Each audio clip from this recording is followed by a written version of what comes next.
जय हिंद एवरीवन। बड़े सपनों की शुरुआत रैंकर्स के साथ। बहुत अच्छी तरीके से आप लोग मेहनत कर रहे हो, इसी तरह से मेहनत कंटिन्यू रखो। और आप सभी लोगों को 76th इंडिपेंडेंस डे की बहुत बहुत शुभकामनाएं। इस स्वतंत्रता दिवस की आपको ढेर सारी शुभकामनाएं। हमने आज़ादी के 75 वर्ष पूरे कर लिए, उसकी भी ढेर सारी शुभकामनाएं। इसी तरह से हमें मेहनत करना है और अपने और अपनों के लिए खूब सारा काम करना है, जिससे हम इस देश को आगे बढ़ा सकें और अपना योगदान दे सकें। तो यार प्यारे बच्चों, हम लोग ज्योमेट्री कर रहे थे और ज्योमेट्री का ये तीसरा चैप्टर है क्वाड्रिलेटरल। आज हम क्वाड्रिलेटरल के बहुत सारे लेक्चर्स मतलब बहुत सारी प्रॉपर्टीज पढ़ेंगे, बहुत सारे थ्योरम्स देखेंगे जो कि आपके लिए बहुत ज़्यादा इंपॉर्टेंट है।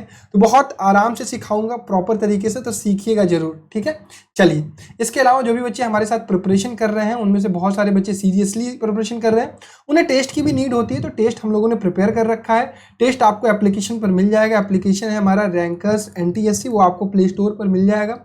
5000 से ज़्यादा बच्चों ने भी इस एप्लीकेशन को डाउनलोड कर रखा है। तो जो भी बच्चे इनरोल करना चाहते हैं, बहुत अच्छा ऑफर चल रहा है।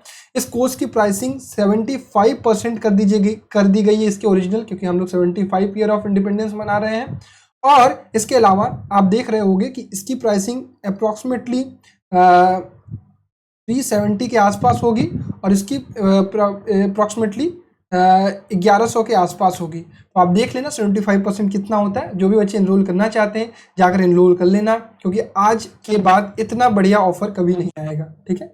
चलिए तो स्टार्ट करें भाई। बहुत बढ़िया। तो इस चैप्टर में हमें बहुत सारी चीज़ें पढ़नी है। सबसे पहले हम पढ़ेंगे यार पॉलीगॉन क्या होता है, उसके बारे में सारी चीज़ें पढ़ेंगे। फिर उसके बाद क्वाड्रिलेटरल के बारे में सारी चीज़ें पढ़ेंगे। क्वाड्रिलेटरल के फिर जितने भी टाइप हैं, rectangle, square, rhombus, trapezium, parallelogram, kite, इनके बारे में हमें चीज़ें पढ़नी है, ठीक है। चलिए एक एक करके स्टार्ट करते हैं। सारी चीज़ें आपको हर एक चीज़ समझ में आएगी। कोई डाउट रह जाएगा तो आप डाउट सेक्शन में पूछ लीजिएगा, ठीक है। चलिए पॉलीगॉन शुरू करते हैं। देखिए मेनली आपको समझना जरूरी है। आपको अगर समझ में आ जाएगा चीज़ें तो आपको याद करने में कठिनाई नहीं होगी, ठीक है। चलिए पॉलीगॉन क्या होता है? एक क्लोज स्ट्रक्चर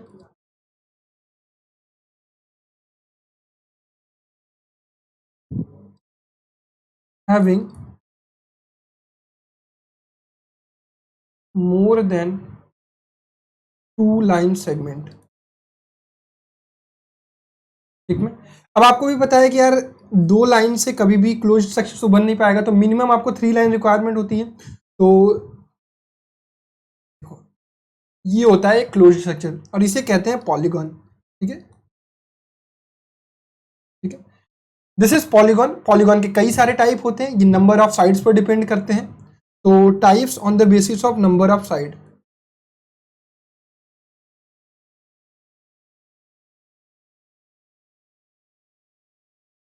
हर एक चीज लिखते चलिएगा, समझते चलिएगा, याद करते चलिएगा। अगर 3 साइड्स होंगे तो उन्हें हम ट्रायंगल बोलेंगे। अगर 4 साइड्स होंगे तो हम क्वाड्रिलेटरल बोलेंगे। अगर 5 साइड्स होंगे तो हम उसे पेंटागन बोलेंगे। अगर 6 साइड होंगे तो उसे हम हेक्सागन बोलेंगे। अगर 7 साइड होंगे तो उसे हम हेप्टागन बोलेंगे। सेप्टागन नहीं बोलते, ठीक है, हेप्टागन बोलते हैं, ध्यान रखिएगा। 8 साइड हो गए तो ऑक्टागन बोलेंगे। इसमें बच्चे गलती करते हैं, इसको ध्यान रखिएगा। 9 साइड होंगे तो ननागन बोलते हैं और 10 साइड होंगे तो डेकागन बोलते हैं, ठीक है। इतना आपको पता होना चाहिए। क्लियर प्यारे बच्चों? चलिए बहुत बढ़िया। तो ये होते हैं। अभी मैं आपको रेगुलर पॉलीगन की फिगर भी बनाकर दिखाऊंगा, लेकिन इसके धीरे धीरे प्रोसेस। चलिए उसके बाद होता है डायगोनल ऑफ, सब चीज समझते चलिएगा। Diagonal of polygon,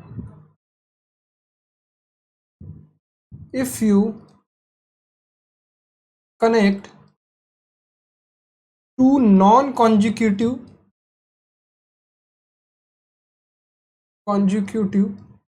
vertex of polygon,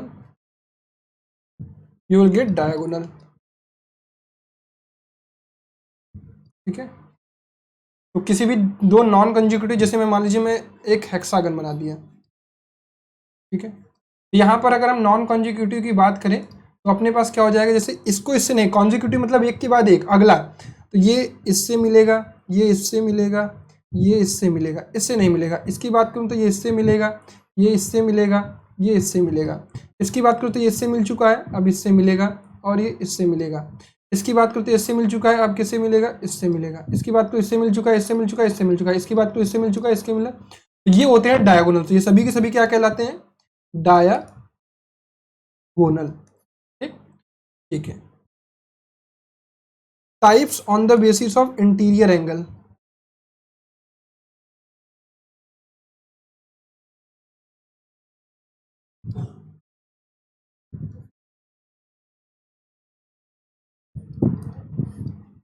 पहला कॉनकेव पॉलीगॉन,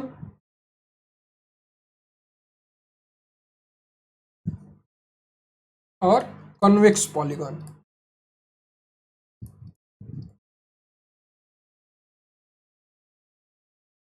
तो कॉन्वेक्स किसे कहते हैं, if all interior angle of polygon are less than 180 degree, if any of interior angle greater than 180 degree. ठीक है, कैसे समझेंगे, देखिए। जैसे मान लीजिए मैंने एक क्वाड्रिलेटरल बनाया, यहाँ पर मैंने ये बना दिया ऐसे, ये भी एक क्वाड्रिलेटरल है, ध्यान रखिएगा। अब यहाँ पर देख रहे हो ये आपको लेस देन 180, ये लेस देन 180 डिग्री, बस ये इंटीरियर एंगल कितना हो गया, मोर देन 180 डिग्री। तो ये क्या होता है, कॉनकेव होता है। ठीक है, कॉन्वेक्स में क्या होता है, जैसे मान लीजिए चार के चारों क्या है, 180 डिग्री से लेस है, ये सभी क्या हो गए, कॉन्वेक्स। ठीक है, ये कॉन्वेक्स पॉलीगॉन हो गया। हेक्सागन की मैं बात करूँ तो मान लीजिए मैंने ऐसे बना दिया, ऐसे ऐसे ऐसे और ऐसे बना दिया, तो ये 1 2 3 4 5 6 यहाँ पे बन गया। अब यहाँ पे बनाऊंगा तो मैं ऐसे बना दूंगा। ठीक है, ये आपका क्या हो गया, कॉनकेव हो गया। क्लियर, सबको क्लियर। तो यहाँ पर एक एंगल, अगर आपको कोई भी एक एंगल भी अगर आपको 180 डिग्री से ज्यादा दिख गया तो वहां पे आप क्या कहोगे कि ये कॉनकेव होगा।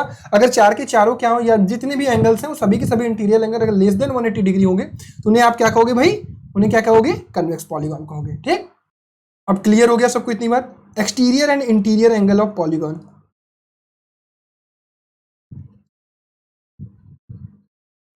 तो किसी भी एंगल को आप उठाओगे, तो जैसे मान लीजिए मैंने एक पेंटागन बना दिया, तो आप जैसे किसी भी एंगल को उठाते हो तो उसके साथ हमेशा आपको क्या मिलता है, एक इंटीरियर और एक एक्सटीरियर एंगल। तो यहाँ पे जैसे ही आप किसी भी साइड को एक्सटेंड करते हो तो ये आपका क्या हो गया, थीटा। मान लीजिए मैंने इसको मैंने लिख दिया, मैंने इसको लिख दिया अल्फा, तो थीटा इज इंटीरियर एंगल। ठीक है, और alpha is exterior angle.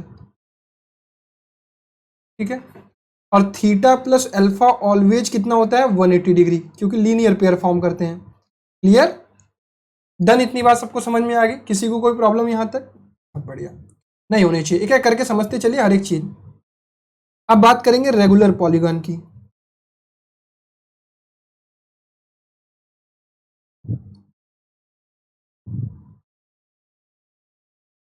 If all sides are equal,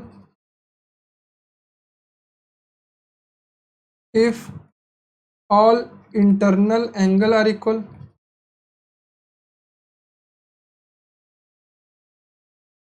if all external angle are equal. ठीक है, तो वो क्या कहलाता है, आपका रेगुलर पॉलीगॉन कहलाता है। डन। यहाँ पे अगर मैं बात करूँ एक हेक्सागन की, अगर मैं बात करता हूँ, मैं ये हेक्सागन है अगर, तो अगर यहाँ मैंने लिख दिया ABCDEF, अगर मैंने कह दिया कि ये एक रेगुलर हेक्सागन है।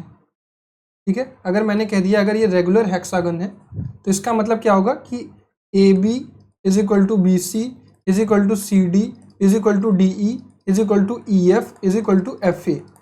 ठीक, और similarly angle A is equal to angle B is equal to angle C is equal to angle D is equal to angle E is equal to angle F। ये मैं बात कर रहा हूँ इंटरनल एंगल। अगर आप सपोज एक्सटर्नल एंगल निकालते हैं यहाँ से, सारे के सारे एक्सटर्नल एंगल, सारे के सारे एक्सटर्नल एंगल क्या होंगे, बराबर होंगे। ठीक है, क्लियर। तो इतने कॉन्सेप्ट सबको समझ में आएगा पॉलीगॉन के। देखो एक एक चीज पढ़ाऊंगा, हर एक कोई चीज छूटेगी नहीं। डन, चलो अब बात करेंगे हम angle of polygon.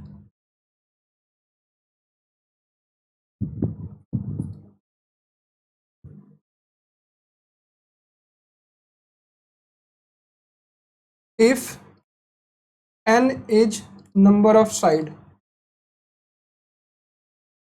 then sum of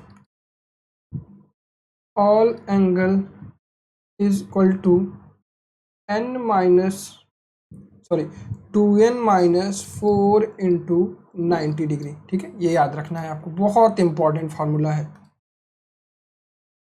some of all interior angle, इसको लिख लीजिए इंटीरियर एंगल,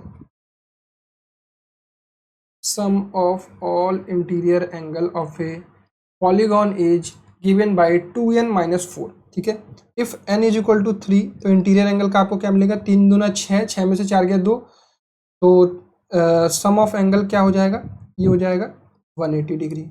ठीक, अगर आप n इज इक्वल टू 4 रखते हो तो आपको क्या मिलेगा, 4 दूना 8, 8 में से 4 गया 9 चौका 36, तो एंगल कितना आ जाएगा 360 डिग्री। अगर n इज इक्वल टू 5 रखते हो तो आपको क्या मिलेगा, यहाँ पर n इज इक्वल टू 5 दूना 10, 10 में से 6 गया 6, 9 में 54, 540। ठीक है, अगर n इज इक्वल टू 6 रखते हो तो आपको क्या मिलता है, सम ऑफ ऑल एंगल 6 दूना 12, 12 में से 4 गया 8, 8 9 72, 720 डिग्री।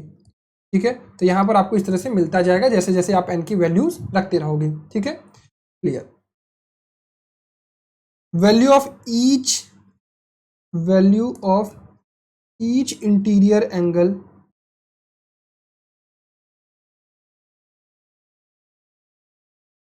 ऑफ पॉलीगॉन, ये कितना, ये कैसे निकालोगे, अब टोटल आपको पता चल गया कि कितना होगा, 2n minus 4 इंटू 90, इसको आप n से डिवाइड कर दोगे n नंबर ऑफ साइड से, तो आपको क्या मिल जाएगा, वैल्यू ऑफ ईच। सपोज आपको मिला, पता है कि टोटल एंगल कितना है 720, तो यहाँ से अगर आपको n पता करना है तो ये क्या हो जाएगा, वैल्यू ऑफ ईच एंगल पता करना है, थीटा पता करना है, तो ये हो जाएगा 720 डिवाइडेड बाई n। क्लियर है, n कितने हैं, नंबर ऑफ साइड्स कितने हो जाएंगे, मान लीजिए 6 है, आपको पता है, ये हो जाएगा 6, 6 एक कम 6, 6 दूना 12, 12 6 72, मतलब हर एक एंगल कितने डिग्री का होगा हेक्सागन में, हर एक एंगल कितने डिग्री का होगा हेक्सागन में, 120 डिग्री का। तो यहाँ पे थीटा की वैल्यू कितनी हो जाएगी, 120। अच्छा, ये सारी चीजें हम कहाँ पे अप्लाई कर रहे होते हैं, रेगुलर पॉलीगॉन में। ठीक है बच्चा, क्लियर, तो ये भी फार्मूला आपको याद रखना है। चलिए, ये भी फार्मूला आपको याद रखना है कि अगर आपको किसी एक एंगल को निकालना है तो 2n minus 4 इंटू 90 को आप n से डिवाइड कर दोगे। डन, इतनी बात समझ में आ गई सबको। चलिए, बहुत बढ़िया। अब बात करते हैं एक्सटीरियर एंगल की। Sum of all exterior angle of any polygon is always 360 degree. ये ध्यान रखेंगे, ये बहुत इंपॉर्टेंट चीज है, ये बहुत इंपॉर्टेंट चीज है।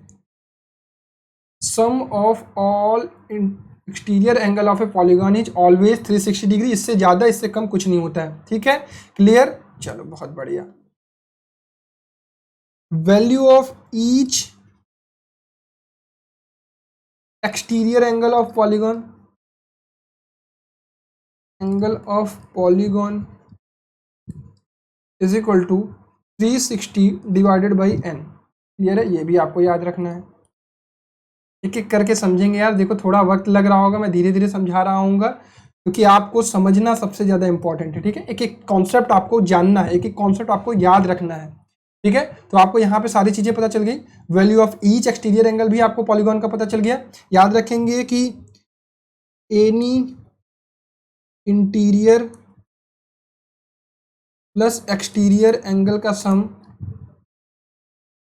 Is equal to always 180 degree. तो आप कभी भी एक्सटीरियर आपको पता चल गया है तो आप वहां से इंटीरियर निकाल सकते हो, आपको इंटीरियर पता चल गया है तो आप वहां से एक्सटीरियर निकाल सकते हो। तो this is all about the polygon. ये सारे फॉर्मूले, ये सारी चीजें आपको याद रहने चाहिए, ये सारे कॉन्सेप्ट्स आपको पता होने चाहिए। कोई भी चीज आपको ऐसी नहीं है कि जो कि नहीं बताई गई है। ठीक है, हाँ एक और छूट गई, डायगोनल देख के मुझे याद आ गया। Number of diagonal of a polygon, number of diagonal of polygon.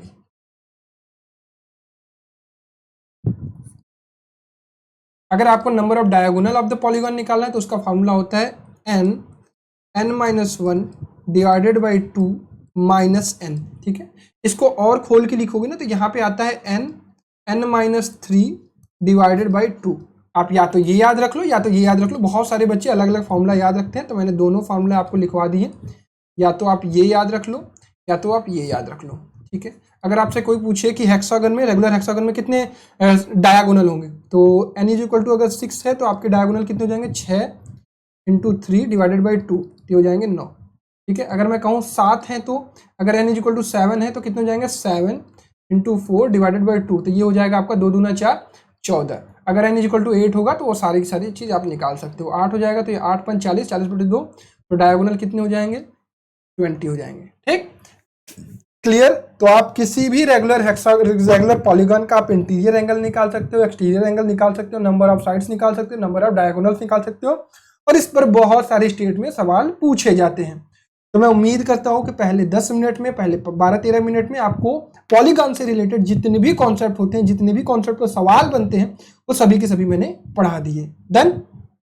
तो अब इसके बाद एक लाइक तो सबका बनता ही है भाई, अगर आपको अच्छे से समझ में आया है तो। सवाल करेंगे, हर एक टॉपिक पर सवाल आएगा, आपको उसकी चिंता नहीं करनी है। पहले आपको हर एक कॉन्सेप्ट समझना है, हर एक कॉन्सेप्ट को अपनी कॉपी पर लिखना है। ठीक है, चलिए बच्चों, तो यहाँ तक हमारी पॉलीगॉन की कहानी कंप्लीट हो गई। अब हम आगे स्टार्ट करेंगे अपना क्वाड्रिलेटरल वाला पार्ट, और क्वाड्रिलेटरल वाले पार्ट को आपको एक एक चीज को पकड़ कर चलना है, एक एक चीज को समझ के चलना है। ठीक है, चलिए मैं यहाँ से लिख रहा हूँ क्वाड्रिलेटरल, क्योंकि आपको बेसिकली क्वाड्रिलेटरल ही पढ़ना है। ठीक है, QUD, स्पेलिंग थोड़ा सा मिस्टेक हो गया भाई, तो पहले सही कर लेते हैं। ये पता चला तुम लोग कह रहे हो कि भैया स्पेलिंग ही गलत है।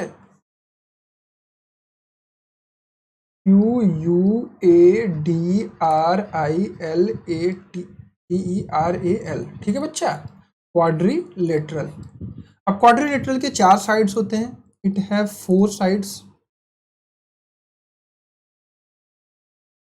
It have 4 angles. ठीक है, sum of all angles is 360 degree. It have 2 diagonals.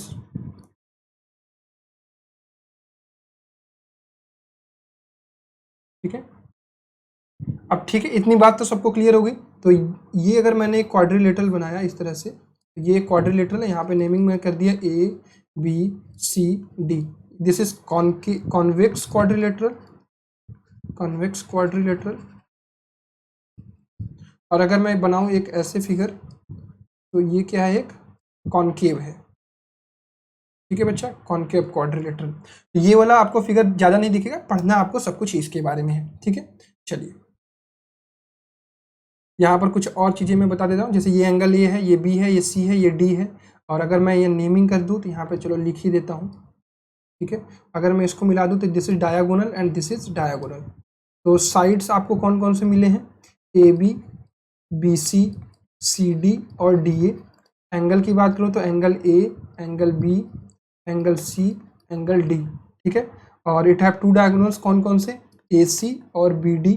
ठीक है, और ये अगर मैं कहूँ तो angle A plus angle B plus angle C plus angle D की वैल्यू कितनी हो जाएगी, 360 डिग्री। क्लियर, चलिए बहुत बढ़िया। अब क्वाड्रिलेटरल की कुछ प्रॉपर्टीज हैं, उनको समझते हैं। ठीक है, how to find area of quadrilateral, बस बेसिक नॉलेज के लिए हाउ टू फाइंड, हालांकि मेंसुरेशन में हम बहुत सारी चीजें पढ़ेंगे, बट यहाँ पे बेसिक नॉलेज के लिए एरिया ऑफ क्वाड्रिलेटरल।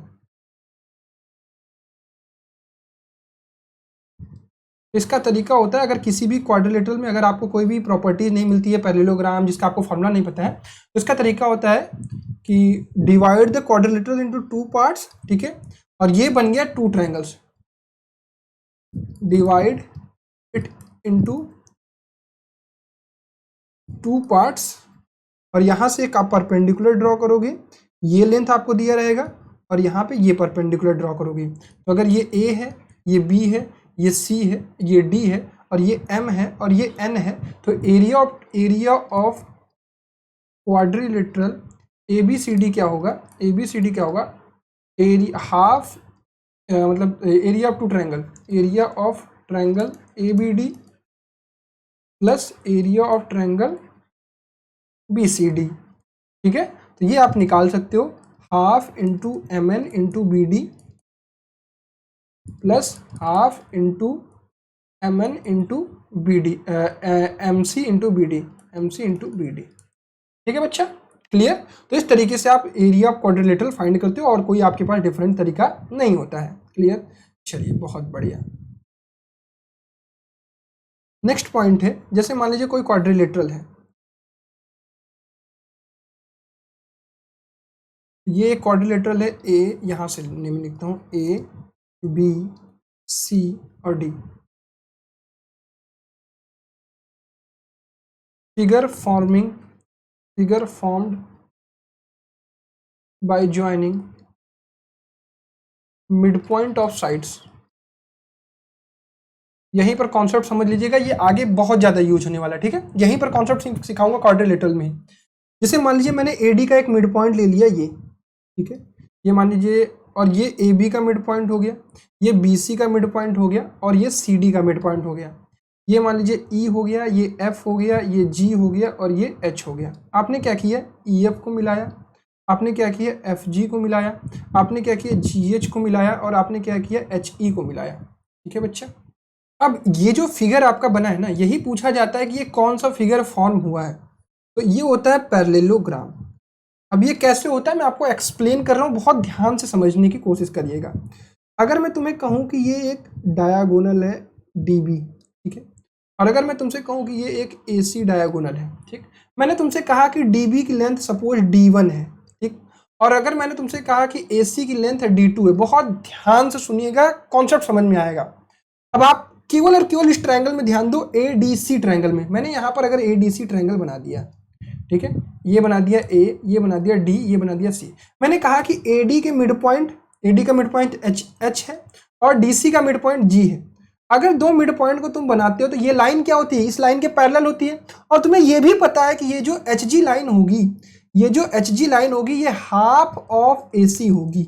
बोलो ये बात पता है कि नहीं। ये कहां से आता है भाई, मिड पॉइंट थ्योरम से, ये आपको पढ़ाया है मैंने, ठीक है। तो ये जो लाइन होती है, ये हाफ ऑफ दिस लाइन होती है। अगर ये मिड पॉइंट है तो ये पैरेलल भी होती है। तो ये लाइन इस लाइन के पैरेलल, और ये कितना हो जाएगा, ये अगर D2 है तो ये D2/2 हो जाएगा। बोलो सिमिलरली अगर AC के पैरेलल अगर EF पॉइंट और F पॉइंट की बात करोगे तो EF भी क्या हो जाएगा, D2/2 हो जाएगा। और मैंने तुम्हें यह भी बताया कि अगर ये लाइन इस लाइन के पैरेलल है और ये लाइन इस लाइन के पैरेलल है तो ये लाइन इस लाइन के पैरेलल होगी। तो हम यहां से कह सकते हैं कि HG जो होगा वो पैरेलल होगा किसके, EF के। और ये भी कह सकते हैं कि HG जो होगा इक्वल टू होगा किसके, EF के। क्लियर। तो दो अपोजिट साइड पैरेलल और इक्वल मिल गए।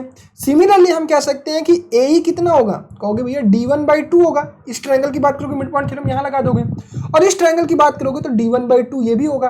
तो सिमिलरली ये पैरेलल होंगे। तो अब हम यहां से क्या कह सकते हैं बच्चा पार्टी, हम ये कह सकते हैं कि भैया HE जो होगा वो पैरेलल होगा किसके, GF के। किसकी, GF के, तुम लोगों की नहीं यहाँ पे।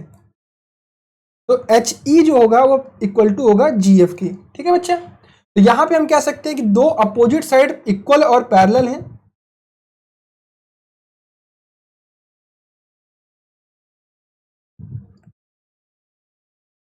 So this figure is, so EFGH is a parallelogram.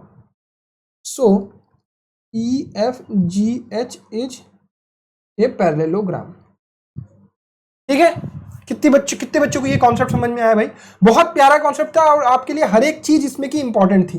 ठीक। तो क्वाड्रिलेटरल का ये सबसे पहला कॉन्सेप्ट आपको मैंने सिखाया कि अगर कोई भी क्वाड्रिलेटरल है तो उसके मिड पॉइंट को अगर मिलाओगे ना तो आपको पैरेललोग्राम मिलेगा ही मिलेगा। अभी पैरेललोग्राम के टाइप होते हैं, या तो वो स्क्वायर होगा, या तो रोम्बस होगा, या तो रेक्टेंगल होगा, या तो पैरेललोग्राम ही होगा। बट ये डेफिनेटली है कि वो मिड पॉइंट को किसी भी क्वाड्रिलेटरल को मिलाओगे तो डेफिनेटली पैरेललोग्राम तो बनेगा ही बनेगा। क्लियर। चलो बहुत बढ़िया। अब क्वाड्रिलेटरल की नेक्स्ट प्रॉपर्टीज पढ़ते हैं। सपोज तुम्हारे पास एक क्वाड्रिलेटरल है ये ऐसा, ठीक है, ये क्वाड्रिलेटरल है ABCD।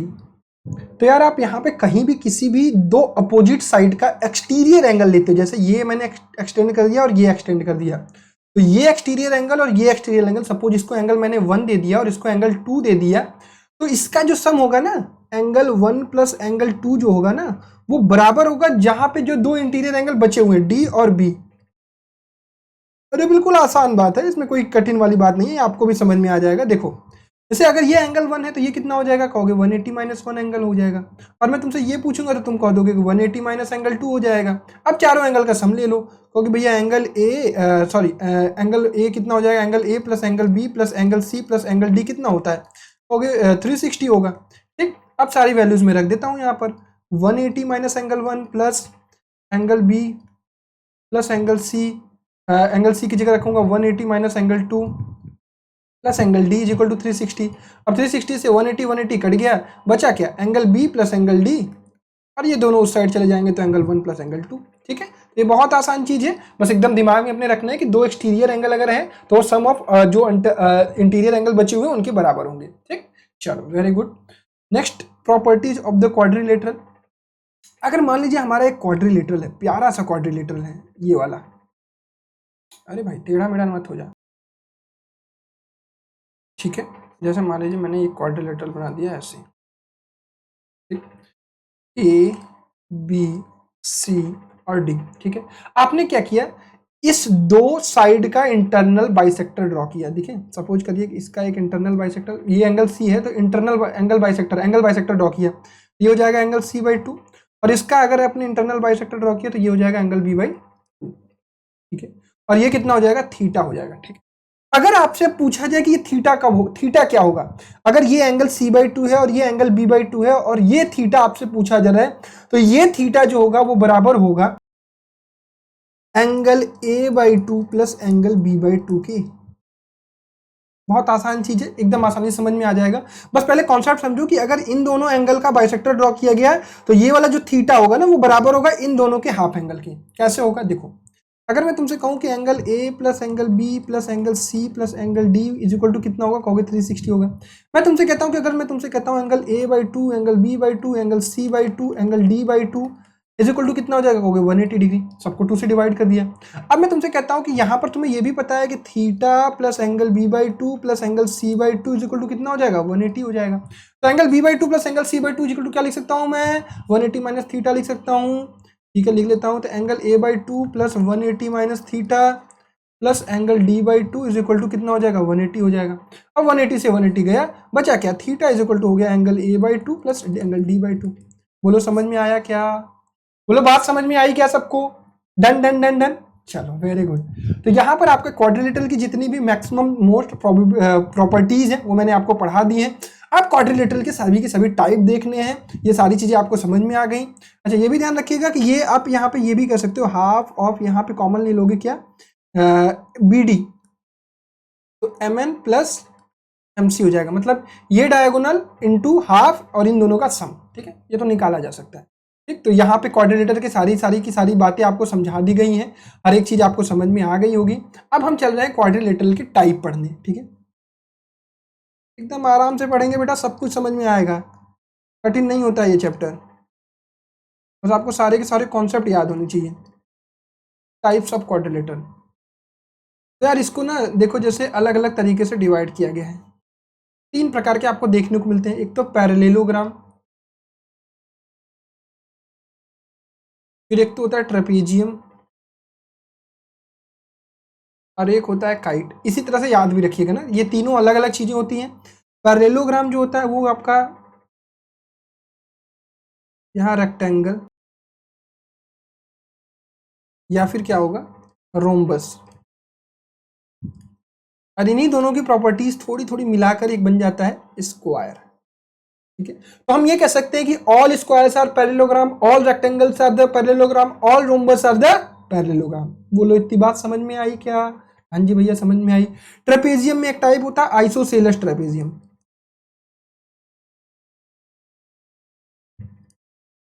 जब नॉन पैरेलल साइड इक्वल हो जाती है तो आइसोसेलेस ट्रेपेजियम हो जाता है, और काइट एक अकेला है। ठीक है बच्चा, पैरेललोग्राम का फिगर आपको कुछ इस प्रकार दिखता है, रेक्टेंगल आपको इस प्रकार दिखता है, रोम्बस आपको चारों साइड इक्वल दिखता है, स्क्वायर आपको इस प्रकार दिखता है। ठीक, ट्रेपेजियम आपको कुछ इस प्रकार दिखता है, और आइसोसेलेस ट्रेपेजियम में आपको दोनों साइड्स अगर बराबर हो गई नॉन पैरेलल साइड तो ये हो जाता है। काइट कुछ इस प्रकार से दिखता है आपको। ठीक है बच्चा, तो ये सभी के सभी टाइप हैं जो कि मैं आपको एक एक करके हर एक टाइप के बारे में विस्तार में वो हर एक चीज बताऊंगा जो आपके लिए इंपॉर्टेंट है। ठीक, चलो एक एक करके पढ़ेंगे, इत्मीनान से पढ़ेंगे, कोई चीज जल्दबाजी नहीं। चलो पैरेललोग्राम, अब एक फिगर बना देता हूँ, उससे ही सारी चीजें समझनी है।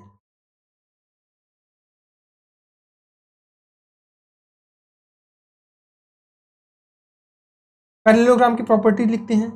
पहली, अपोजिट साइड्स आर पैरेलल,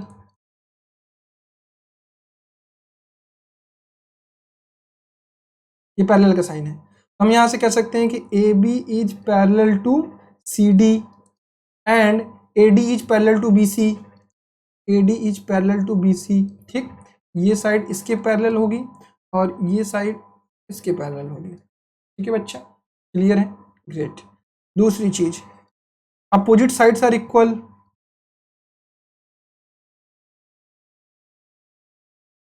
रटेंगे नहीं, समझेंगे।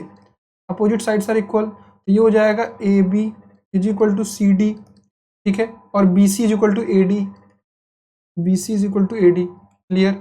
ग्रेट। तीसरी point, opposite angles are equal,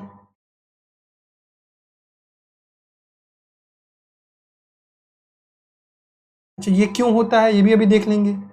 हम यहाँ कह सकते हैं कि angle A is equal to angle C and angle B is equal to angle D, sum of two adjacent angle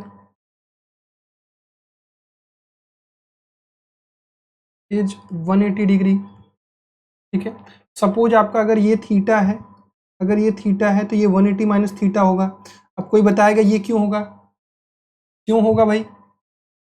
को इंटीरियर एंगल है भाई। अगर ये दो पैरेलल लाइन है और ये तिर्यक रेखा, ये ट्रांसवर्सल लाइन है, तो को इंटीरियर एंगल लाइन का सम कितना होता है? 180 डिग्री होता है। अगर ये थीटा है तो 180 माइनस थीटा होता है। अब कहोगे कि भैया ये भी पैरेलल है, तो ये तिर्यक रेखा, ये ट्रांसवर्सल लाइन, तो ये 180 माइनस थीटा, तो ये थीटा हो जाएगा। इसीलिए अपोजिट एंगल इक्वल होते हैं। अगर ये थीटा तो ये 180 माइनस थीटा।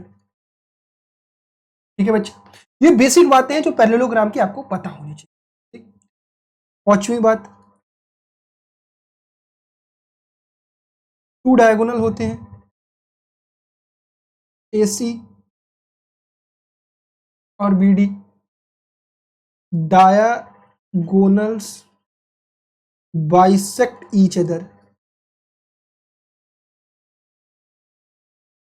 ठीक है, ध्यान रखिएगा, डायगोनल में, पैरेललोग्राम में बस एक प्रॉपर्टी होती है कि ये दोनों एक दूसरे को बाइसेक्ट करते हैं, इसको इक्वल पार्ट में डिवाइड करते हैं, बस इतनी बात होती है, और कुछ नहीं होता है। ये नहीं कि डायगोनल से इक्वल दिखा दिए। यहां लिख देता हूं, diagonals need not to be equal, need not to be perpendicular.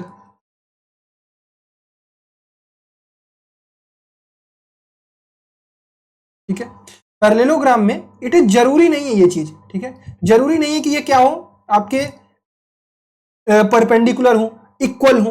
एक चीज ये जरूरी है कि बाइसेक्ट करते हैं। बाइसेक्ट करने का क्या मतलब होता है? अगर मैं यहां पर एक ओ पॉइंट लिख दूं तो ये कह सकता हूं कि AO is equal to OC, AO is equal to OC, and मैं कह सकता हूं कि OD is equal to OB। बस इतनी बात मैं कह सकता हूं, और कोई बात मैं नहीं कह सकता हूं। ठीक है, अब डायगोनल से भैया कोई और खास बात यहां से निकलती है? बिल्कुल निकलती है। आइए ध्यान से देखते हैं इसको। छठी बात, अगर मान लीजिए हमारा पैरेललोग्राम है, तो बच्चा एकदम आराम से पढ़िएगा, एकदम आराम से। इस चैप्टर को जितना धीरे धीरे पढ़ेंगे, जितना समझ के पढ़ेंगे, उतना मजा आएगा। Diagonals divides, diagonals divide the parallelogram into two congruent triangle. अब कैसे हो गया? देखो, अगर मैं तुमसे कहूं AC, ध्यान से सुनना, BC is equal to AD होता है, बिल्कुल होता है। CD is equal to AB होता है, बिल्कुल होता है। और ये क्या हो गया? एक कॉमन लाइन हो गई। तो भैया ये ट्रायंगल और ये ट्रायंगल कॉन्ग्रुएंट होंगे, तो एरिया ऑफ ट्रायंगल ADC जो होगा वो इक्वल होगा area of triangle ABC। Congruent है भाई, इसका जो एरिया होगा वही एरिया इसका भी होगा। इसके एंगल, ये एंगल इस एंगल के इक्वल, ये एंगल इस एंगल के इक्वल, ये एंगल इस एंगल के इक्वल होगा। ठीक है बच्चा, क्लियर? तो हम यहां पे कह सकते हैं ट्रायंगल ABC कॉन्ग्रुएंट होगा ट्रायंगल CDA के। ठीक है, सिमिलरली अगर आप ये डायगोनल ड्रॉ करते हो ना, अगर ये डायगोनल ड्रॉ करते हो तो ये ट्रायंगल और ये ट्रायंगल कॉन्ग्रुएंट हो जाएगा। प्रॉपर्टीज आपको अप्लाई करने आना चाहिए, सब कुछ एक तरीके का है। ठीक है बच्चा, क्लियर? चलिए आगे बढ़ते हैं। 7th पॉइंट इस टॉपिक का। अगर आप किसी पैरेललोग्राम में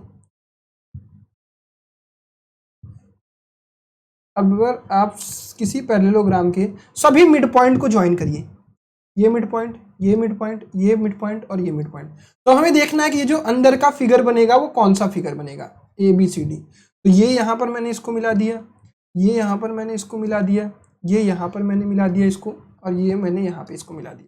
अब आपको पता है कि ये डायगोनल होंगे, ये मिड पॉइंट है तो ये इसके पैरेलल, ये इसका हाफ, ये डायगोनल है, ये मिड पॉइंट, ये मिड पॉइंट, तो यहां पे मैंने लिख दिया EFGH joining the mid point. अच्छा, इसका नोट्स आपको मिल जाएगा, आप चिंता मत करिएगा, ऐप में अवेलेबल रहेगा। ज्वाइनिंग द मिड पॉइंट आपको क्या मिलेगा, EFGH।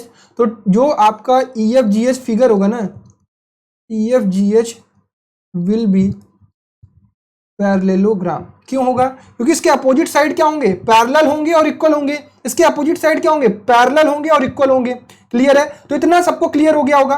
अब यहाँ पे 90 डिग्री इसकी कोई पॉसिबिलिटी नहीं है, यहाँ पर आप 90 डिग्री इसको नहीं कह सकते हो। ठीक है, क्लियर? कारण है ये एंगल अलग होगा, क्योंकि ये कुछ भी हो सकता है, ये एंगल अलग होगा, ये भी एंगल अलग होगा, तो यहाँ पे कुछ एंगल अलग होगा, तो डेफिनेटली आप 90 इसको नहीं कह सकते इस दो। तो यहाँ पर स्क्वायर रोम्बस की प्रॉपर्टी नहीं होती है, रेक्टेंगल की प्रॉपर्टी नहीं होती है। तो दिस इज ओनली पैरेललोग्राम, ध्यान रखिएगा। तो पैरेललोग्राम में मिड पॉइंट को मिलाते हो तो आपको क्या मिलता है, पैरेललोग्राम मिलता है। कारण समझ में आया? हाँ, चलिए 8वें पॉइंट पर चलते हैं भाई। 8वां पॉइंट क्या है हमारा? 8वां पॉइंट कहता है joining figure formed by angle bisectors. ठीक है, चलिए इसको देखते हैं बच्चा लोग, आराम से समझते हुए चलेगा, यहाँ पर सभी कॉन्सेप्ट समझ लीजिएगा। चलिए ये हो गया, अगर A है, ये B है, ये C है, ये D है। सपोज आपने क्या किया, इसका एक एंगल बाइसेक्टर ड्रॉ किया, तो ये कहीं आगे जाके यहाँ मिलेगा और ये आगे जाके कहीं यहाँ मिलेगा। ठीक है, सपोज इसका एंगल बाइसेक्टर आपने ड्रॉ किया, ये यहाँ कहीं मिलेगा और ये आगे जाकर यहाँ कहीं मिलेगा। क्लियर? डन? ठीक है, ये जो फिगर अंदर का बन रहा है ना, यही हमें पता करना है कि भाई ये फिगर है कौन सा। ठीक है, क्या बन रहा है? तो ये E है, मान लीजिए ये F है, ये G है और ये H है। तो एक बात मैं तुमसे कहूँ कि अगर ये θ/2 है और ये α/2 है, तो तुम्हें ये भी बताया है कि अगर ये θ/2 और ये α/2, यहाँ पे बताया था ना ये, तो यहाँ पर अगर इसका मिड पॉइंट, इसका बाइसेक्टर ड्रॉ करोगे तो ये कितना होता है, 90, क्योंकि इन दोनों का सम 180 होता है। तो इसका हाफ अगर तुमने निकाले तो यहाँ पर डेफिनेटली क्या होता है, 90। तो ये 90, ये भी 90, ये भी 90, ये भी 90। तो भैया कोई फिगर जिसके चारों के चारों एंगल 90 होते हैं तो डेफिनेटली क्या होते हैं, डेफिनेटली वो EFGH क्या होगा, रेक्टेंगल होगा। ठीक है बच्चा, तो यहाँ पर एक चीज कह सकते हो कि अगर आप चारों एंगल बाइसेक्टर को मिलाते हो तो जो फिगर अंदर फॉर्म्ड होगा वो क्या होगा, वो रेक्टेंगल होगा। तो आपको दो चीजें ध्यान में रखनी है। क्या ध्यान में रखनी है भैया? भैया हमें ध्यान ये रखनी है कि मिड पॉइंट्स को बना, मिड पॉइंट से जो फिगर बनता है वहां से पैरेललोग्राम में पैरेललोग्राम बनता है, और एंगल बाइसेक्टर से जो फिगर अंदर बनता है वो यहाँ पे क्या बनता है, रेक्टेंगल बनता है। डन? क्लियर? चलो बहुत बढ़िया। कुछ और बातें फटाफट से देख लेते हैं यार। सपोज ये आपका एक रेक्टेंगल है, तो यहाँ पर जो आपके चारों के चारों डायगोनल्स होते हैं, सपोज ये एरिया A1 है, ये A2 है, ये A3 है, ये A4 है। तो area of A1 is equal to area of A2 is equal to area of A3 is equal to area of A4। ठीक है, ये चारों के चारों एरिया बराबर होते हैं। क्यों? क्योंकि कोई भी दो ट्रायंगल आप कॉन्ग्रुएंट प्रूव कर सकते हो। सपोज ये ले लिया आपने, तो ये साइड और ये साइड बराबर हो गए, ये एंगल और ये एंगल बराबर होंगे, ये वाला एंगल बराबर होगा, ये एंगल इस एंगल के बराबर होगा, ये एंगल, अब बाई AS से आप कह सकते हो कि ये ट्रायंगल कॉन्ग्रुएंट होगा, तो ये ट्रायंगल बराबर हो गया। सिमिलरली ये ट्रायंगल आप प्रूव कर सकते हो। तो आप ये कर सकते हो कि सभी के सभी एरिया क्या होंगे, बराबर होंगे। डन बच्चा? क्लियर है यहाँ तक बात सबको? किसी को कोई समस्या नहीं होनी चाहिए। ठीक, चलिए आगे बढ़ते हैं। सपोज मान लीजिए आपने किसी भी पैरेललोग्राम के अंदर कोई भी पॉइंट ले लिया, सपोज यहाँ पर एक पॉइंट ले लिया और अब अलग अलग एरिया बनेगा। सपोज ये A1 बन गया, ये A2 बन गया, ये A3 बन गया, ये A4 बन गया। तो ये कहता है कि एरिया ऑफ मतलब A1 प्लस A3 जो होगा वो बराबर होगा A2 प्लस A4 के बराबर होगा। आप इसको प्रूव भी कर सकते हैं अलग अलग तरीके से। ठीक है, जैसे प्रूव करने की कोशिश करते हैं फटाफट से, कैसे हो सकता है ये प्रूव। अगर मैं कहूँ कि यहाँ पर मैंने एक परपेंडिकुलर ड्रॉ किया और इसी पॉइंट से एक परपेंडिकुलर ये ड्रॉ किया, इस पॉइंट से ये परपेंडिकुलर ड्रॉ किया और इसी पॉइंट से ये परपेंडिकुलर ड्रॉ किया, ठीक। तो मैं कह सकता हूँ कि A1 इज इक्वल टू क्या हो जाएगा, यहाँ पे मैंने ABCD लिख दिया, अगर ABCD, ये O लिख दिया, ये E लिख दिया, ये F लिख दिया, ये G लिख दिया, ये H लिख दिया, तो मैं A1 की एरिया क्या कहूँगा, हाफ AB इंटू OE, ठीक है।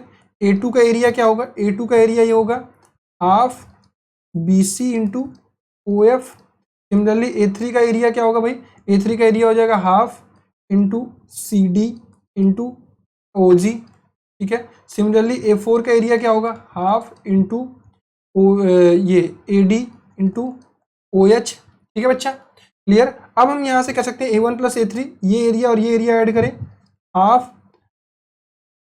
AB into OE plus half A1 into A3 हमें करना, A1 प्लस A3 करना, half CD into OG, half into CD into OG is equal to ये यहाँ पे देख लेते हैं, इधर हो जाएगा half into BC into OF हो जाएगा plus half into AD into OH हो जाएगा, ठीक है।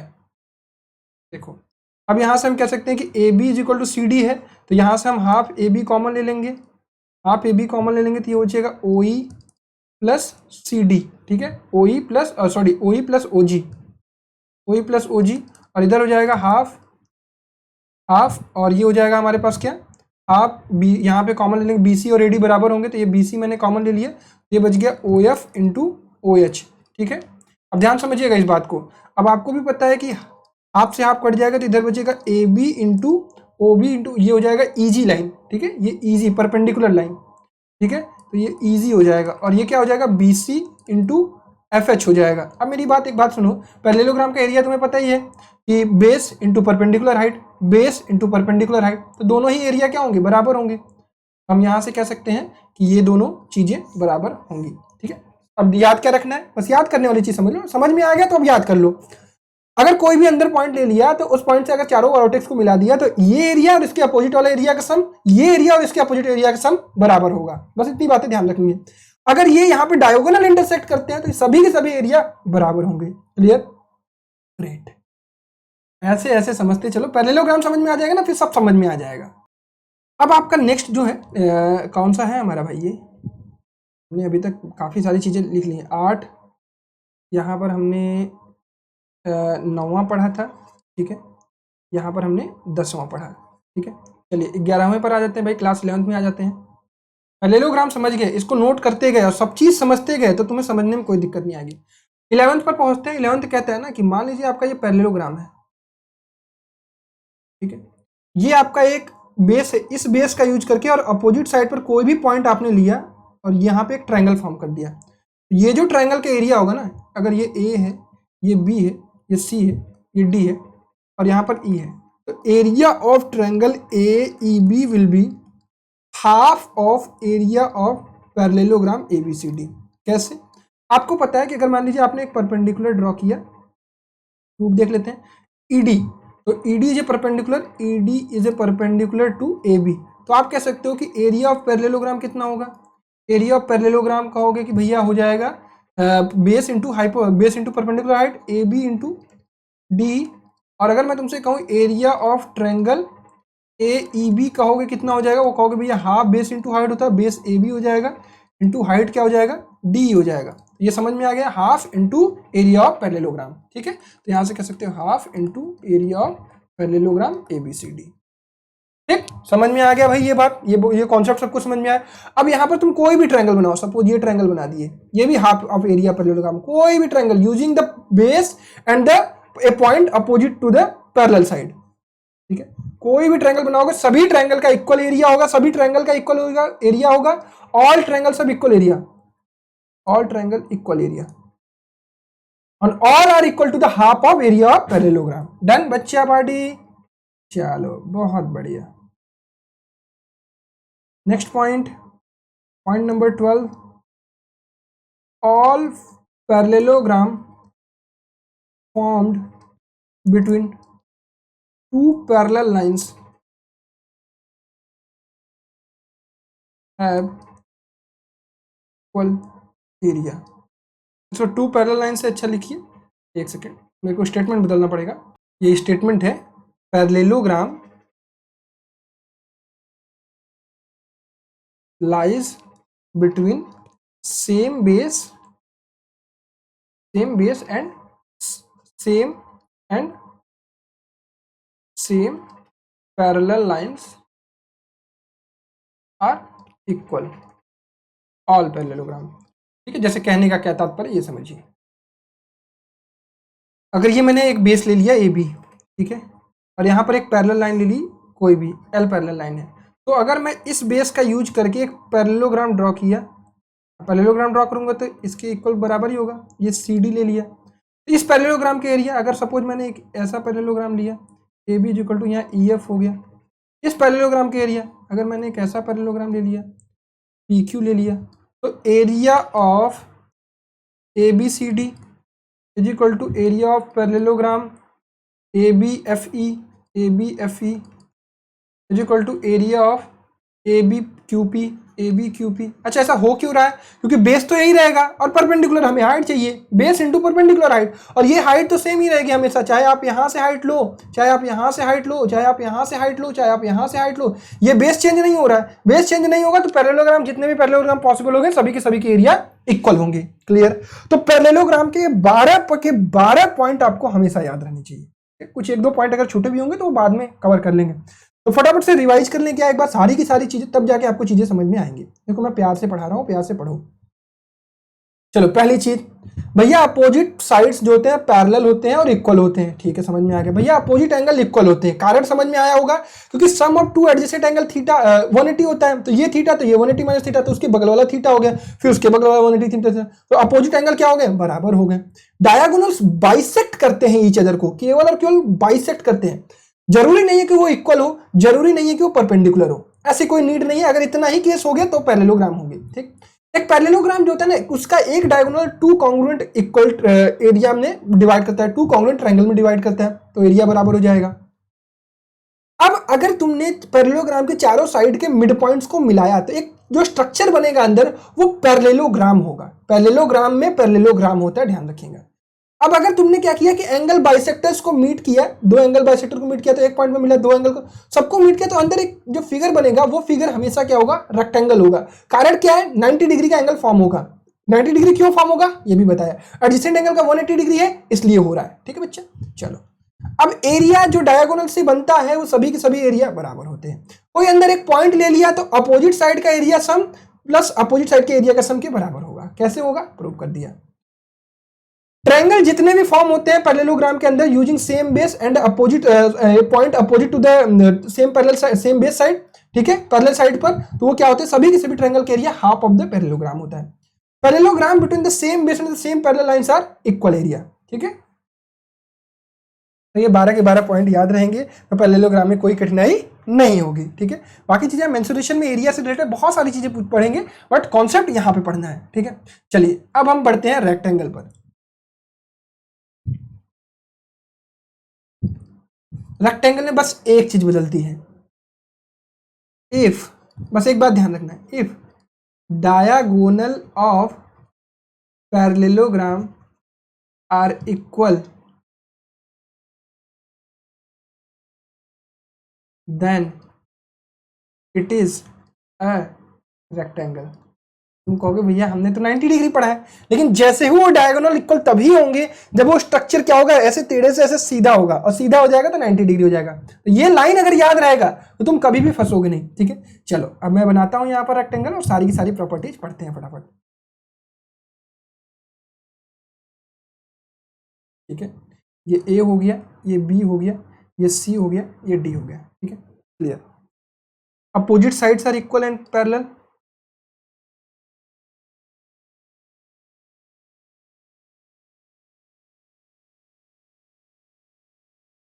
हम कह सकते हैं कि A B parallel to C D और B C parallel to D A B is equal to C D, A B is equal to C D and B C is equal to A D. ठीक, all angles are 90 degree. ठीक है, all angles are 90 degree, diagonals bisect each other, diagonals are equal and bisect each other. ठीक है, चौथा point, नहीं चौथा में नहीं, डायगोनल्स यहाँ पे लिख लो, जैसे यहाँ पे मैं डायगोनल अगर बनाता हूँ,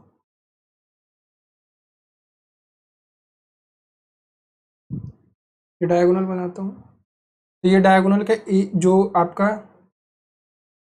diagonals are equal and bisect each other, और यहाँ पे need not bisect at perpendicular at 90।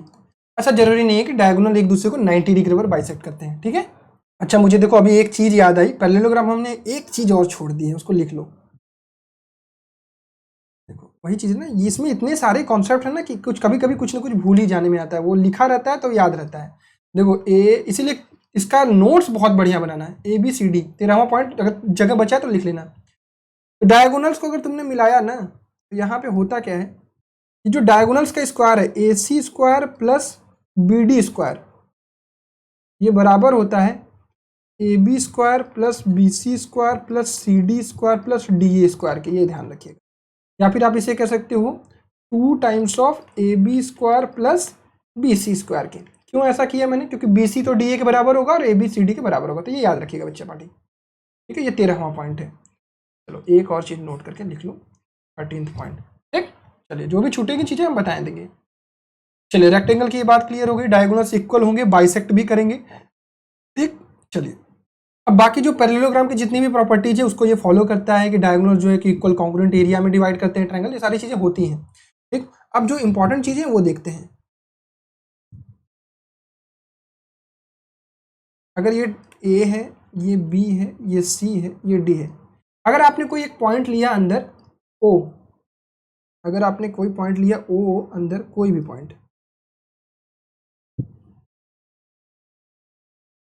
ये सपोज O पॉइंट लिया, तो इसकी ये कहता है कि OA square plus OC square is equal to होता है OB square plus OD square. ठीक है, ये चीज होता है, इसको प्रूव किया जा सकता है बाय राइट एंगल ट्रायंगल पर, यहाँ पे पाइथागोरस थ्योरम लगा के, बहुत लंबा होगा, बस आप ये चीज याद रखिएगा। ठीक है, अगर अंदर एक पॉइंट है, सपोज आपका एक बाहर भी पॉइंट होता है,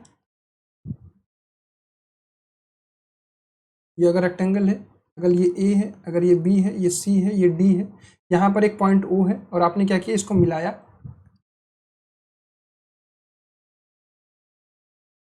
इसको मिलाया और इसको मिलाया और इसको मिलाया, और ये O पॉइंट है, तो ये भी कहता है कि OA square plus OC square is equal to OB square plus OD square होगा। ठीक है, याद रखिएगा। चलिए बहुत बढ़िया, एरिया वाली बात वही रहेगी, अगर कोई अंदर पॉइंट लिया आपने और एरिया सब अलग अलग आए, पैरेललोग्राम वाली ही वही बात, ये A1 है, ये A2 है, ये A3 है, ये A4 है, ये ABCD रेक्टेंगल है, तो हम यहाँ पे वही बात कहेंगे कि A1 प्लस A3 जो होगा वो बराबर होगा A2 प्लस A4 के। ठीक, क्लियर। चलो 7वीं बात, अगर आप रेक्टेंगल में मिड पॉइंट्स को मिलाते हैं, मिड पॉइंट्स ऑफ रेक्टेंगल, तो जो स्ट्रक्चर बनेगा वो कैसा स्ट्रक्चर बनेगा, यही हमें पता करना है। इसको हमने इससे मिला दिया, इसको हमने इससे मिला दिया, इसको हमने इससे मिला दिया, इसको हमने इससे मिला दिया। ठीक है, अब तुम्हें पता है कि ये आपका एक डायगोनल है, ये आपको एक डायगोनल है। अब अपने दिमाग से सोचो कि ये जो अंदर वाला स्ट्रक्चर वो कैसा होगा। अब तुम्हें पता है कि D1 is equal to D2 है, D1 is equal to D2, अगर ये D1 है, अगर ये D1 है तो ये D2 है, तो D1 और D2 है, तो ये पैरेललोग्राम इसका हाफ होगा, तो ये D1/2 होगा। सपोज ये D2 लिया है तो D2/2 होगा, ये भी D2/2 होगा, ये भी D1/2 होगा, और ये भी D1/2 होगा मिड पॉइंट थ्योरम से। अब D1 D2 बराबर थे, चार के चारों sides, all 4 sides are equal. ठीक, ऑल 4 साइड्स आर इक्वल, ये क्लियर हो गया। तो ये स्ट्रक्चर डेफिनेटली क्या होगा, रोम्बस होगा या स्क्वायर होगा। बट स्क्वायर किस कंडीशन में होता है भैया, चार के चारों एंगल कितने होने चाहिए, 90 डिग्री होने चाहिए। बट ये यहां पर कंफर्म नहीं हो पाता है कि यहां पे 90 डिग्री है या नहीं। तो ये स्ट्रक्चर क्या होता है, रोम्बस होता है। Joining mid point of sides of rectangle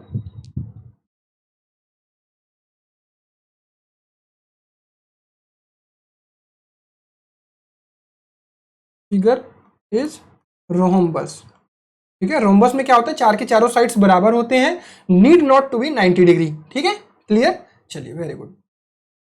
next, ये कौन सा था, 7th था ना,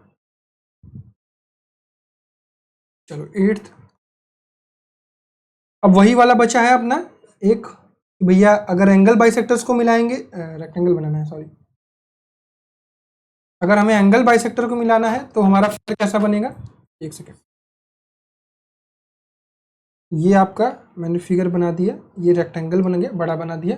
अब एंगल बाइसेक्टर में मिला रहा हूँ, सपोज यहाँ पे एंगल बाइसेक्टर ड्रॉ किया, ये कहीं यहाँ जाके मिला, ये एंगल बाइसेक्टर ड्रॉ किया, कुछ यहाँ मिला, यहाँ पे एंगल बाइसेक्टर ड्रॉ किया, यहाँ मिला, और यहाँ पे एंगल बाइसेक्टर ड्रॉ किया, यहाँ मिला। ठीक, अब तुम्हें पता है कि 90 डिग्री होता है तो एंगल बाइसेक्टर, तो ये 45, ये भी 45, ये ऑब्वियसली 90, सिमिलरली ये 45 45, तो ये 90, ये 90, ये 90, ये 90, तो ये फिगर कैसा होगा, ये चारे के चारों सारे 90 है, तो ये जो फिगर बनेगा ना, ये स्क्वायर बनेगा।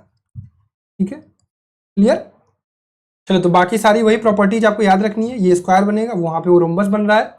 ठीक, अब ये सारी चीजें डन हो गई हमारी, तो यहाँ पर हमारा रेक्टेंगल फिनिश हो गया। बाकी जितनी भी पैरेललोग्राम की प्रॉपर्टीज हैं, सारी की सारी प्रॉपर्टीज यहाँ पे फॉलो करेंगे कि यहाँ पे ट्रायंगल बनाएंगे तो वहां पे एरिया उसका हाफ हो जाएगा, ये सारी चीजें वहां पर भी एप्लीकेबल होंगी। ठीक, चलिए स्क्वायर की बात कर लेते हैं। देखो, if diagonals of rectangle are equal then it is square। बस यही काम है पैरेललोग्राम के। अगर डायगोनल क्या हो जाएंगे कि नहीं, ये तो मैंने वही रेक्टेंगल वाला बता दिया ना। हालांकि इसमें अगर मैं ऐड करना चाहूं तो if diagonal of the rectangle are equal and bisect at and perpendicular bisector तब वो स्क्वायर होगा उसी केस में, क्योंकि इसी केस में होता है। ठीक है, चलो हालांकि इतना ज्यादा कंफ्यूज होने की जरूरत नहीं, मैं इसको हटा देता हूँ, या आप इसको मान सकते हैं। चलिए मैं इसको हटा ही देता हूँ, क्योंकि सबसे जो चलिए ये पार्ट मैंने हटा ही दिया है। इससे सबसे सही चीज मैं क्या कहता हूँ कि if sides of rectangle are equal then it is square, बस ये ज्यादा सही है, are equal then it is square. ठीक है, अब फटाफट से इसकी सारी की सारी प्रॉपर्टीज देख लेते हैं। पहली चीज, all sides are equal, all angles are 90 degree, diagonals are equal, diagonals are perpendicular bisector। ठीक है,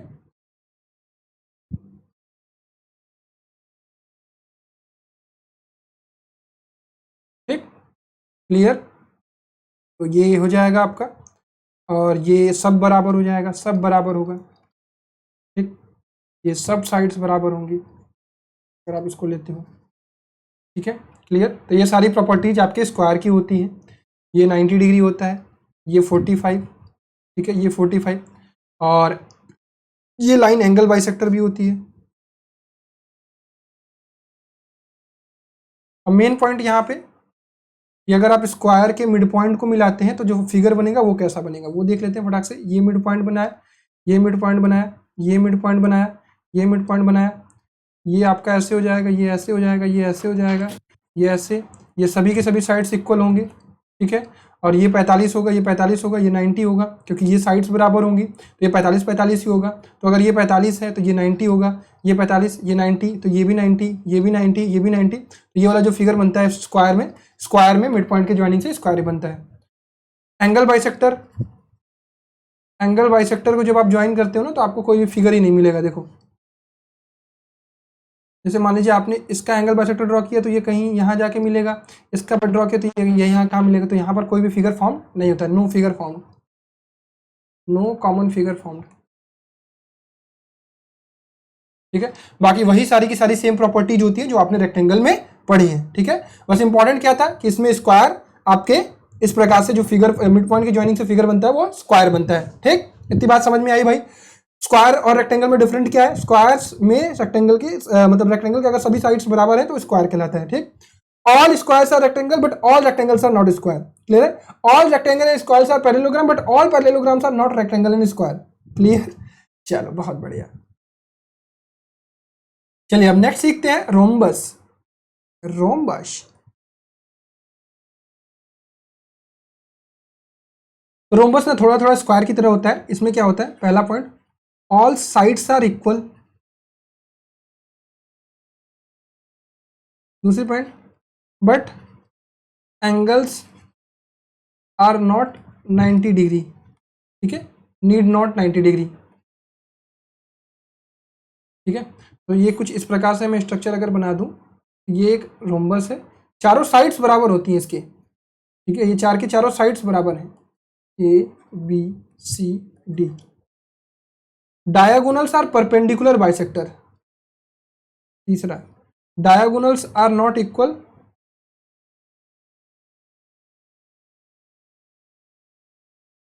दे आर परपेंडिकुलर बाइसेक्टर।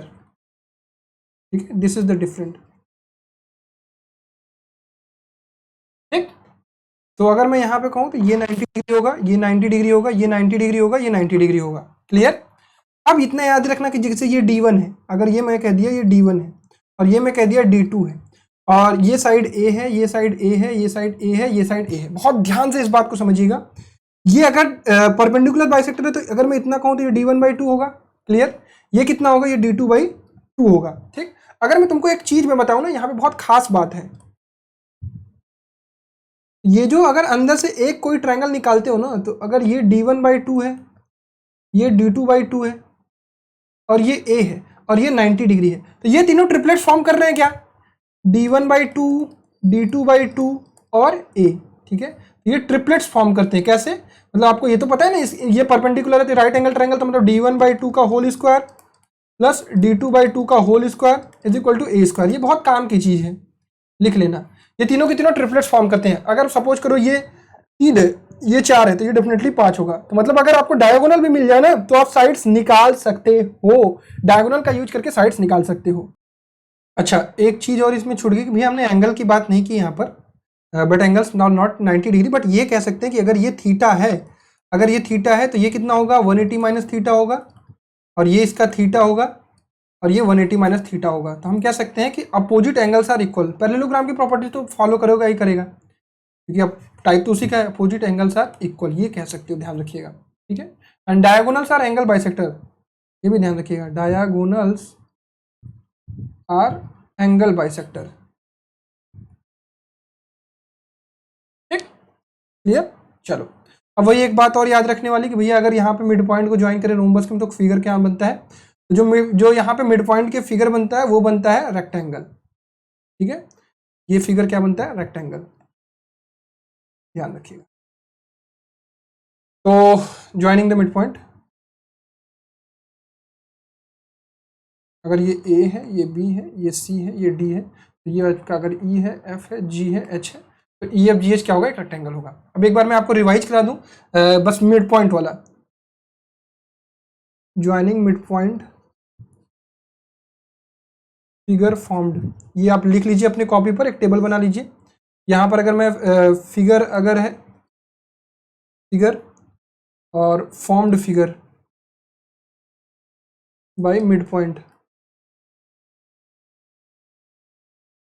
ठीक है, यहाँ पर अगर मैं पहले ले लिया पैरेललोग्राम, हमने पढ़ा था, तो पैरेललोग्राम से पैरेललोग्राम बनता है। ठीक, दूसरा हमने पढ़ा था रेक्टेंगल, रेक्टेंगल से बनता है रोम्बस।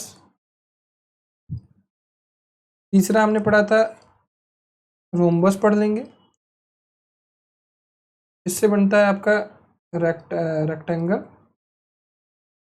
और एक है हमने पढ़ा स्क्वायर, स्क्वायर से बनेगा स्क्वायर। क्लियर? ये चारों डन। चलो, अब आखिरी, अभी एक और पढ़ना है हमें, पांचवा, दैट इज ट्रापेजियम। फटाफट से ये आखिरी टॉपिक पढ़ लेते हैं और चैप्टर को फिनिश कर देते हैं। ठीक, चलो। ट्रेपेजियम कैसा फिगर होता है? Two opposite sides are parallel and two opposite sides are non parallel sides are not parallel. ठीक, ए बी सी डी, हम कहेंगे कि A B is parallel to C D और B C is not parallel to A D. ठीक है, तो ये कौन सा स्ट्रक्चर बनेगा? ट्रेपेजियम। ठीक है, बाकी एरिया से रिलेटेड इसका मेंसुरेशन में पढ़ेंगे, अभी यहाँ पर ये सारी चीज़ें पढ़ लेते हैं। ठीक, और यहाँ पे प्रॉपर्टीज कुछ फटाफट से देख लेते हैं ट्रेपेजियम की। If non parallel sides are equal,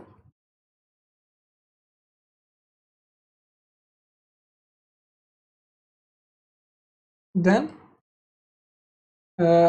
it is isosceles trapezium.